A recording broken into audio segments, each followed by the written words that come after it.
मैं कुरान और बाइबल वालों से पूछता हूँ कि क्या कुरान में मैथमेटिक्स है? जी बिल्कुल है। क्या कुरान में साइंस है? 100%। कुरान में बाइबल में आपको अच्छी बातें मिलेंगी, अच्छा जीवन जियो, अच्छा व्यवहार करो, आपस में प्यार करो, लेकिन कुरान में आपको मेडिकल साइंस नहीं मिलेगी, पॉलिटिकल साइंस नहीं मिलेगी, मैथमेटिक्स, फिजिक्स, केमिस्ट्री नहीं मिलेगी। इस लाला रामदेव को तो जवाब हम देंगे। एक बार फिर से इसने इस्लाम और क्रिश्चियनिटी पर उंगली उठाई है।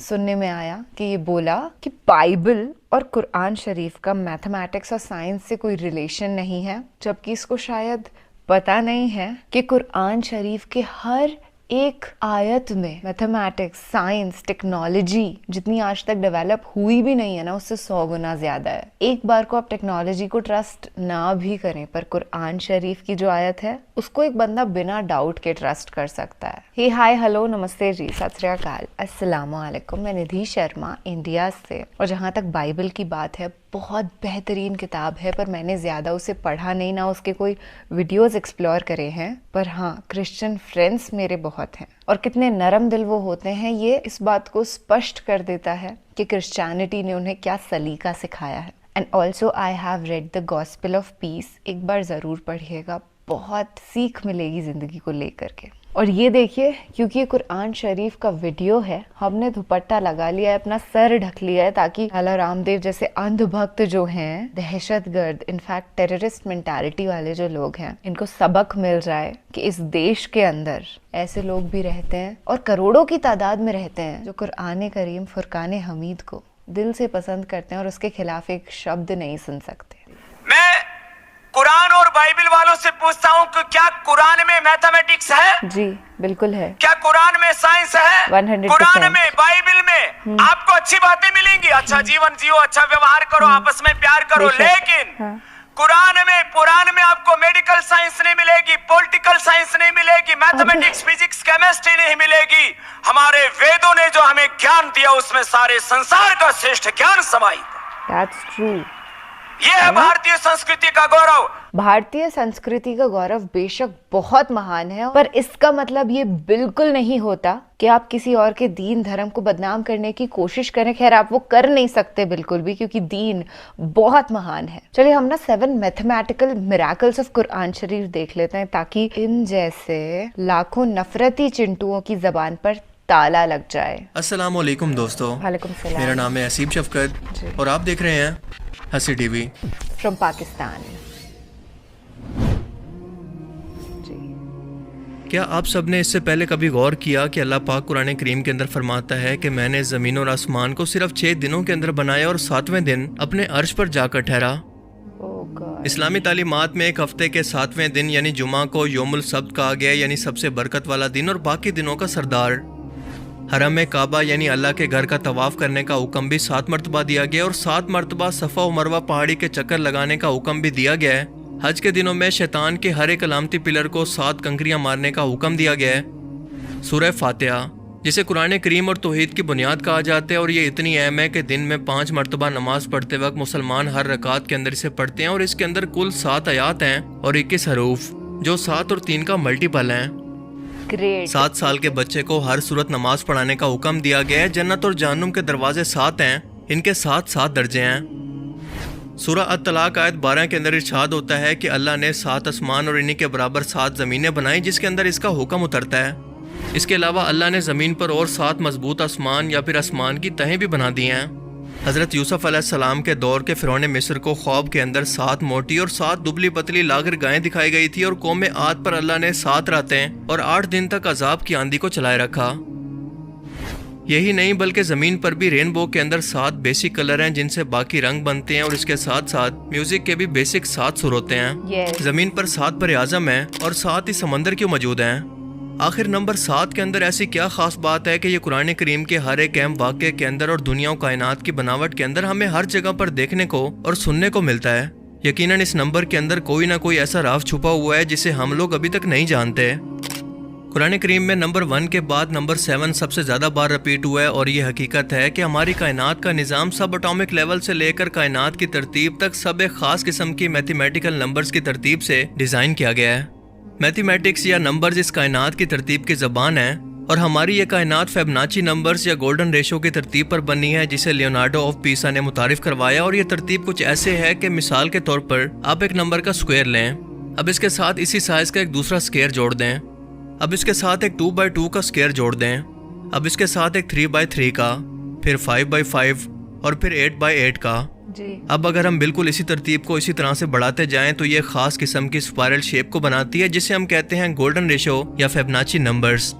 ये वो तरतीब है जो कि उस वक्त हासिल होती है जब हम एक पिछले नंबर को अगले 2 नंबर्स के अंदर शामिल करते जाएं। और हैरत अंगेज तौर पर पौधों के पत्तों से लेकर फूलों, यानी हर एक पौधे, जानवर और खुद इंसान के जिस्म के अंदर भी बिल्कुल यही तरतीब मौजूद है।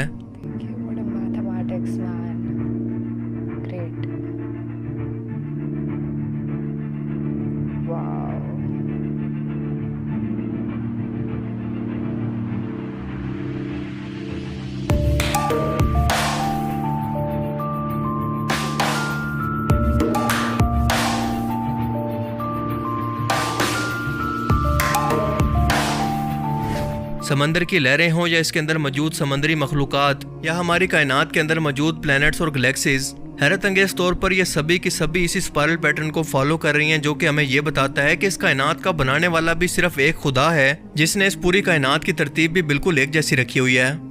ये हमें कायनात के एक खालिक या एक ही सोच का पता देती है।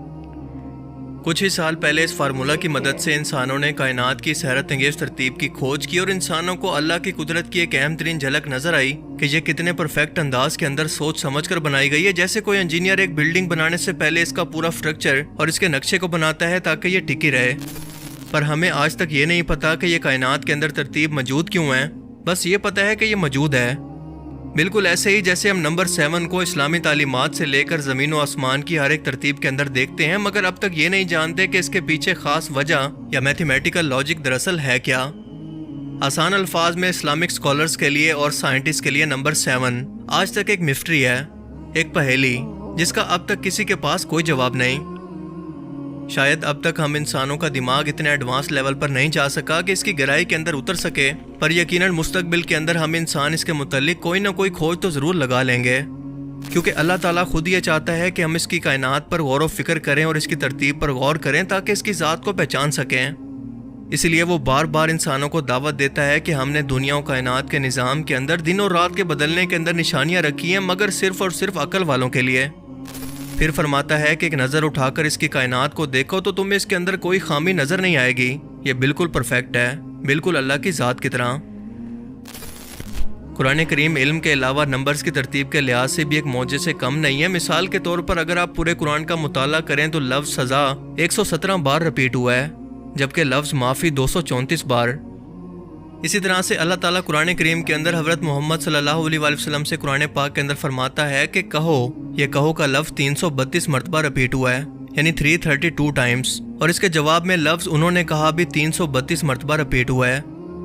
हैरत अंगेज तौर पर लफ्ज़ दुनिया और आखिरत की ज़िंदगी दोनों 115 मरतबा रिपीट हुए हैं। शैतान और फरिश्ते दोनों का जिक्र पूरे कुरान करीम के अंदर 88 यानी 88 टाइम्स के अंदर हुआ है।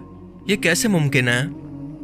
जन्नत और जहन्नुम दोनों का जिक्र 77 टाइम्स, जबकि ज़कात और बरकत के लफ्ज़ दोनों 32 मरतबा यानी 32 टाइम्स के अंदर रिपीट हुए हैं। यही नहीं बल्कि मौसम भी, सर्दी और गर्मी की सूरत दोनों 5 मरतबा पूरे कुरान पाक के अंदर बयान हुए हैं। मर्द और औरत दोनों को बराबर 23 मरतबा बयान किया गया, और उसके पीछे लॉजिक ये है कि इंसान की तख्लीक के वक्त बायोलॉजिकली तौर पर एक बच्चा अपने 23 क्रोमोसोम्स को लेता है माँ से और 23 लेता है अपने बाप से, जो टोटल एक इंसान के अंदर 46 होते हैं। एक इंसान के डीएनए के अंदर मौजूद ये क्रोमोसोम्स इंसान के हर एक कैरेक्टर और जिस्म को डेवलप करते हैं। क्या ये भी इत्तफाक है? इसके अलावा ज़िंदगी और मौत दोनों का जिक्र 140 टाइम्स के अंदर किया गया है। मजीद पूरे कुरान के अंदर ज़मीन का जिक्र 13 टाइम्स, जबकि समंदर का जिक्र 32 टाइम्स के अंदर किया गया है। इन दोनों नंबर्स को अगर जमा करें तो ये बनता है 45। अब ज़मीन के जिक्र को यानी 13 को 45 से तकसीम करें तो ये बनता है 28.88%। अब इसी तरह समंदर के जिक्र को यानी 32 को 45 से डिवाइड करें तो ये निकलता है 71%। और हम सभी लोग जानते हैं कि हमारी टोटल ज़मीन पर खुश्की हमारी पूरी ज़मीन के 28.88% हिस्से पर मौजूद है और समंदर 71% हिस्से पर। अल्लाह अकबर। क्या अब भी कोई कह सकता है कि ये सब कुछ महज इत्तफाक है? No ways. इसके अलावा कुरान करीम के ऐसे बेतहाशा मौजूद मौजूद हैं जो कि इस किताब को अल्लाह का कलाम और इस कायनात को इसकी तख्लीक साबित करते हैं, मगर सिर्फ अकल वालों के लिए इनमें निशानियां हैं। बाकियों के लिए जिनकी आंखों पर पट्टी और इनके दिलों पर मोहर है, इनके लिए ये सब कुछ सिर्फ एक इत्तफाक है, जैसा कि इनका दुनिया में आना। अल्लाह ताला से दुआ है कि वो हमें समझने की और नेक अमल करने की तौफीक अता फरमाए। आमीन आमीन। जी। मुझे उम्मीद है कि आज की इस वीडियो से आपको बहुत कुछ नया जानने को मिला होगा और ये वीडियो आपको पसंद आया होगा। अगर ये वीडियो आपको अच्छा लगा तो इसे लाइक कीजिए और अब मैं मिलूंगा आपसे एक ऐसी ही नई इंटरेस्टिंग वीडियो में। तब तक के लिए अपना बहुत सा ख्याल रखिएगा। Thanks for watching this video. अल्लाह हाफिज।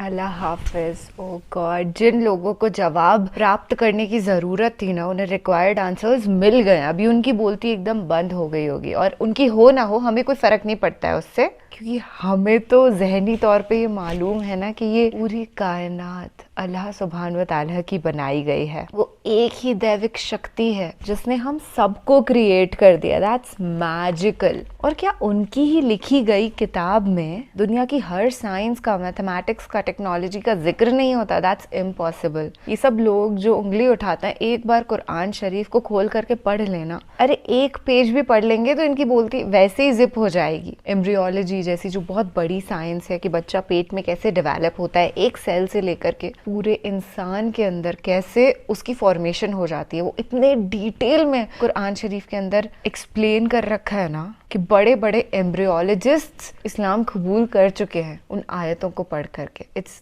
That powerful.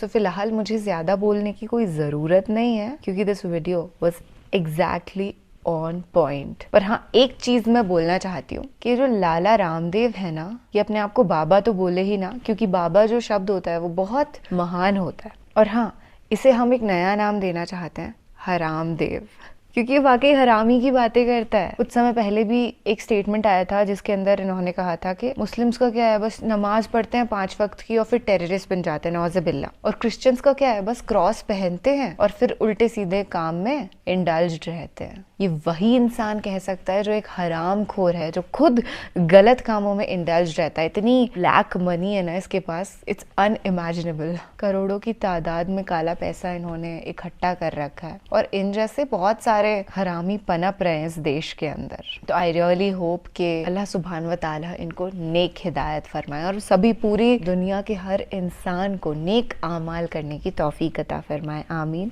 सुम्मा आमीन। चलिए मिलेंगे जल्द ही ऐसे किसी बेहतरीन बोलती बंद कर देने वाले वीडियो के साथ। तब तक के लिए अपना ढेर सा ख्याल रखिएगा और खुश रहिएगा। मैं आपकी होस्ट और आपकी दोस्त निधि शर्मा फिलहाल आपसे लेती हूँ इजाजत। अल्लाह हाफिज।